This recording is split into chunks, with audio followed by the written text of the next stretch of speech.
Hello everyone, welcome to Su Vijay English classes that has been changed to Su Vijay Spoken English classes. So उस title के तहत एक नई series start कर रहे हैं आज। पिछली वीडियोस में हमने टेंसेस सीखे,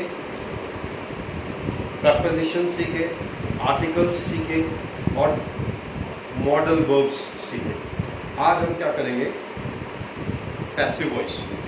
कॉम्पिटिटिव एग्जाम में आता है, बहुत इजी टॉपिक है, लेकिन जितना इजी है उतना ही लोगों को डिफिकल्ट लगता है। I don't know why.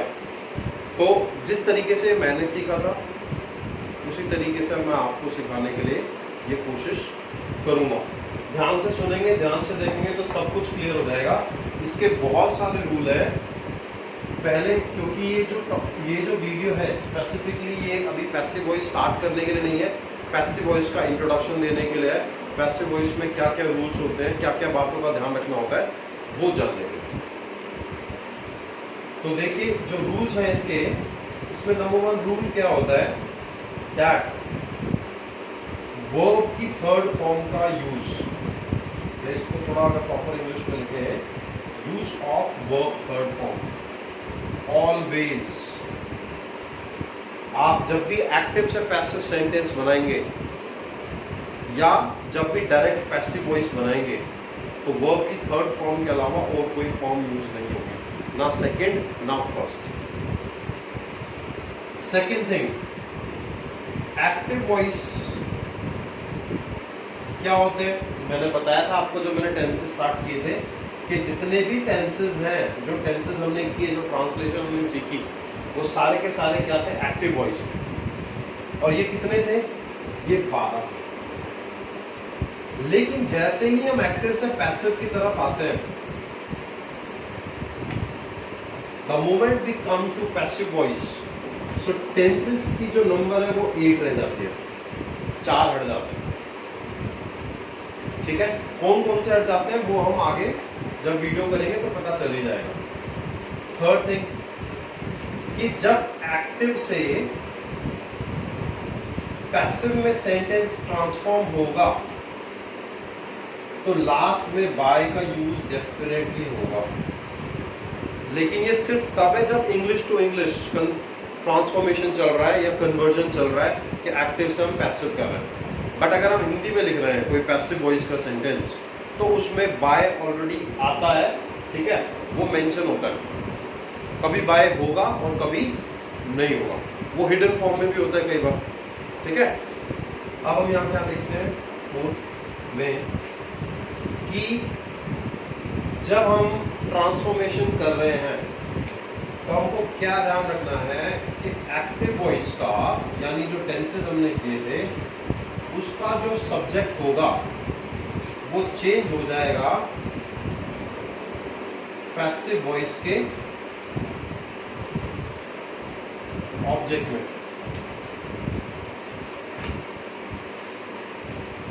और कॉम्पिटिटिव एग्जाम में हमेशा ऐसा नहीं होगा कि एक्टिव से पैसिव बनाना आपको, ये भी होता है कि पैसिव से आप एक्टिव भी बनाओ, तो ये वाइस वर्सा चले जाएगा, ऐसे भी जाएगा। ये इस तरफ भी डायरेक्शन है और इस तरफ भी डायरेक्शन है। तो ये हमको सबसे इंपॉर्टेंट पॉइंट ये है जो हमको सीखना है। ठीक है, इसके अलावा अब मैं पॉइंट किस पे आता हूं कि हाउ टू आइडेंटिफाई कि पैसिव वॉइस है, हाउ टू आइडेंटिफाई एक्टिव और पैसिव वॉइस, कैसे आइडेंटिफाई करें। तो देखो, पहले मैं आप लोगों को सबको ये बता दूं कि एक्टिव वॉइस कुछ नहीं है, टेंसेस है। और अगर आपको टेंसेस नहीं आते तो आप ये सपना भी मत देखें कि आपको ये वॉइस पैसिव वॉइस आ जाएगा, ये नहीं आ सकता, इम्पॉसिबल है। एक्टिव के यानी टेंसेस के रूल्स आते होंगे तभी आप इसके रूल समझोगे, तभी कन्वर्जन कर पाओगे, वरना नहीं कर पाओगे। ठीक है, तो आइडेंटिफाई कैसे करेंगे। अगर हम बात करते हैं एक्टिव वॉइस की, तो एक्टिव वॉइस के अंदर सब्जेक्ट डज द वर्क, तो यहाँ पे सब्जेक्ट इंपॉर्टेंट होता है, सब्जेक्ट कोई काम करता है और सब्जेक्ट इंपॉर्टेंट है, सब्जेक्ट ही हीरो है, ठीक है। लेकिन अगर हम बात करें पैसिव वॉइस की, ठीक है, तो इसमें वर्ब को हम एक्शन भी बोलेंगे कि सब्जेक्ट डज द एक्शन, कि सब्जेक्ट कोई काम करता है, एक्शन करता है। यहां पे action is done on subject, तो यहां पे एक्शन इंपॉर्टेंस ले लेता है, एक इंपॉर्टेंट प्लेस ले लेता है। इंपॉर्टेंस किसकी हो जाती है? एक्शन की। तो एक्शन कोई काम किया जाता है किस पे? सब्जेक्ट पे, दैट इज पैसिव वॉइस पे। अब इसको कैसे समझेंगे? मैं ऊपर वाला इरेज करके आपको ये सब समझा दे रहा हूं अभी एग्जाम्पल के तौर पर। पहले हम हिंदी में समझते हैं, फिर हम इंग्लिश में समझते हैं।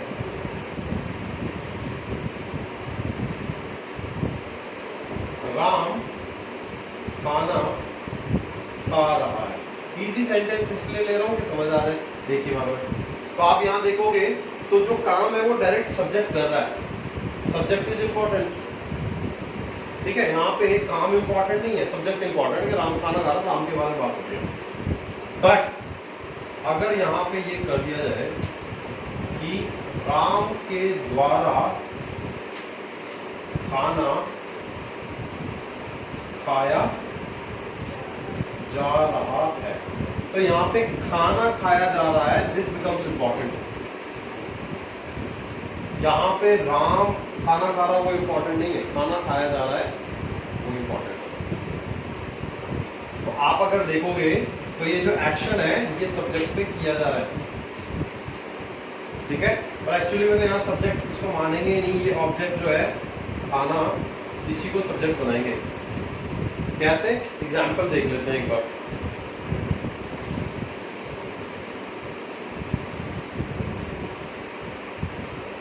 अगर इसको हम ट्रांसलेट करें तो बनेगा राम इज ईटिंग फूड।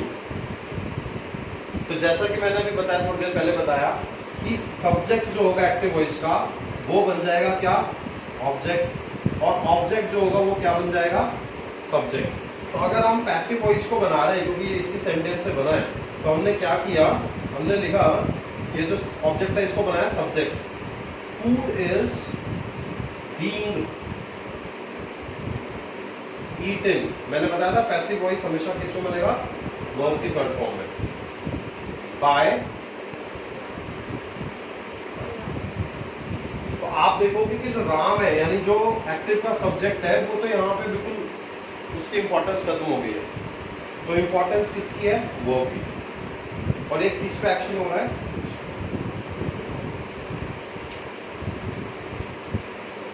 ठीक है। कुछ और एग्जाम्पल देखते हैं। जैसे अध्यापक गणित के सवाल हल कर रहा है, ठीक है। तो ये हो गया एक्टिव वॉइस, क्योंकि यहाँ पे डायरेक्ट जो काम हो रहा है वो कौन कर रहा है? अध्यापक कर रहा है। लेकिन अगर इसको ये बोले जाए कि गणित के सवालों का हल किया जा रहा है, गणित के सवालों को हल किया जा रहा है अध्यापक द्वारा, तो जो सब्जेक्ट है एक्टिव वॉइस में, यहाँ पैसिव वॉइस में वो बिल्कुल बैक सीट ले ली, उसमें लास्ट में चले गया। बात समझ आई? So that is passive voice. ये भी एक तरीका है चीजों को बोलने का, जब हम डायरेक्ट ये ना बताएं कि कौन काम कर रहा है, ठीक है। ये भी तरीका होता है हमारा बताने का। जैसे कि कई बार बोलते हैं कि उसे लाया जा रहा है, लेकिन हम ये नहीं बताते कौन लेके आ रहा है, इंटेंशनली छुपाने की कोशिश करते हैं, ठीक है। दरवाजा खटखटाया जा रहा है तो कोई तो होगा खटखटाने के लिए, वो मेंशन नहीं किया जा रहा। तो क्योंकि जो काम कर रहा है पैसिव वॉइस में वो इंपॉर्टेंट नहीं है, काम इंपॉर्टेंट है। हमेशा ये बात ध्यान रखनी है, काम इंपॉर्टेंट है, एक्शन इंपॉर्टेंट है, वर्ब इंपॉर्टेंट है, सब्जेक्ट इंपॉर्टेंट नहीं है। अब हम बात करते हैं कि ये तो थे, क्योंकि देखो ये जो प्रॉपर नाउन थे तो प्रॉपर नाउन का प्रॉपर नाउन आ गया यहाँ पर चेंज होकर। लेकिन मैं तुम्हें एक एग्जांपल देता हूँ। एग्जांपल क्या है? I was eating pancakes. मैं पैनकेक्स खा रहा था, ठीक है। तो ये था एक्टिव, आप पैसिव बनाते हैं इसको। Pancakes were being eaten by me. तो अब देखो जो आई था, इसके सब्जेक्ट को हमने क्या बनाया, ऑब्जेक्ट बनाया पैसिव का। अब आप देखो ये पैसिव का ऑब्जेक्ट बना दिया, ठीक है। किसको बनाया हमने, आई को हमने पैसिव का ऑब्जेक्ट बना दिया।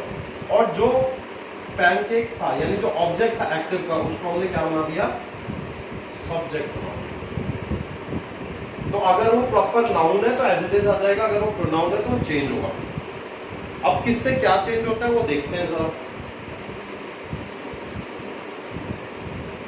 जो कन्वर्जन होगा, ठीक है, सब्जेक्टिव केस और ऑब्जेक्टिव केस ये होते हैं। आई है तो वी बनेगा, सॉरी मी बनेगा, वी है तो अस बनेगा, दे है तो देम बनेगा, यू को यू ही रखा जाता है,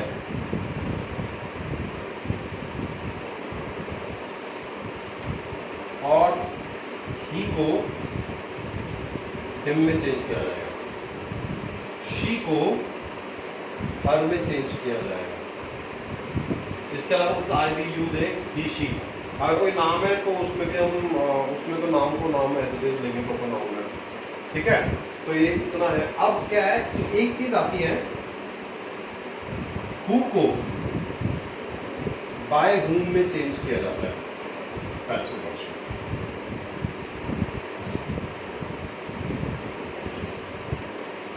बाय हु का मतलब होता है कौन, और इसका मतलब हो जाता है किसके द्वारा। जैसे मैं बोलूं कि दरवाजा कौन खटखटा रहा है, तो ये हो गया एक्टिव वॉइस, क्योंकि क्वेश्चन है कि कौन खटखटा रहा है, कौन इसका सब्जेक्ट हो गया। लेकिन पैसिव वॉइस में हो जाएगा दरवाजा किसके द्वारा खटखटाया जा रहा है, तो किसके द्वारा की इंग्लिश हो जाती है। तो मोस्टली चेंजेस यही हैं, बाय लगेगा सबके लास्ट में, ठीक है। जैसे इसमें तो मैंने कन्वर्ट करके बता ही दिया, शी को बाय हर में कन्वर्ट कर देंगे, ही को बाय हिम में, यू को बाय यू में, दे को बाय देम में। तो ये सब ऐसे बाय से कन्वर्ट होते चले जाते हैं। और ये तो थे आपके इंग्लिश टू इंग्लिश वाले। अब एक पैसिव वॉइस में आप देख लो कि क्या रहेगा। सीधी ट्रांसलेशन जो हमने अभी हिंदी के कुछ एग्जांपल्स बोले डायरेक्ट पैसिव वॉइस में। अभी खाना खाया जा रहा है, तो हमको नहीं पता कौन खाना खा रहा है। इंपॉर्टेंट क्या हो गया, खाना खाया जा रहा है, तो खाना ऑब्जेक्ट है, इसी को हम सब्जेक्ट मान लेते हैं, ठीक है। तो हम लिखेंगे food is being eaten now. हमको यहाँ पे ऐसे सेंटेंसेस में ये जानना जरूरी है किसके द्वारा खाया जा रहा है, क्योंकि सिंपल सी बात है, ह्यूमन बींग्स या लिविंग बींग्स, जो जिंदा लोग हैं, जिंदा क्रिएचर्स हैं, वही खाना खा रहे होंगे। तो इसमें मेंशन नहीं है, तो हमको मेंशन करने की लास्ट में बाय लगाने की जरूरत।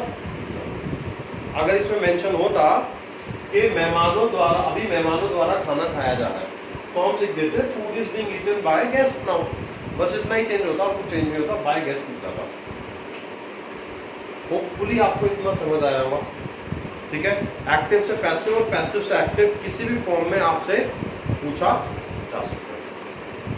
तो इस वीडियो में सिर्फ इतना ही, क्योंकि ये इंट्रोडक्शन था पैसिव वॉइस का। अगली वीडियो में हम करेंगे प्रेजेंट इंडेफिनिट टेंस। अच्छा, हमारे पास में 3 टेंस प्रेजेंट के हैं, 3 टेंस पास्ट के हैं और 2 टेंस फ्यूचर के हैं। उसके अलावा हम जो मॉडल वर्ब्स हमने किया था, शुड, कुड, मे, उसमें भी पैसिव वॉइस वाले बनते हैं, तो उसके लिए एक अलग से वीडियो डाल देंगे। लेकिन अभी के लिए इतना ही। Thank you so much.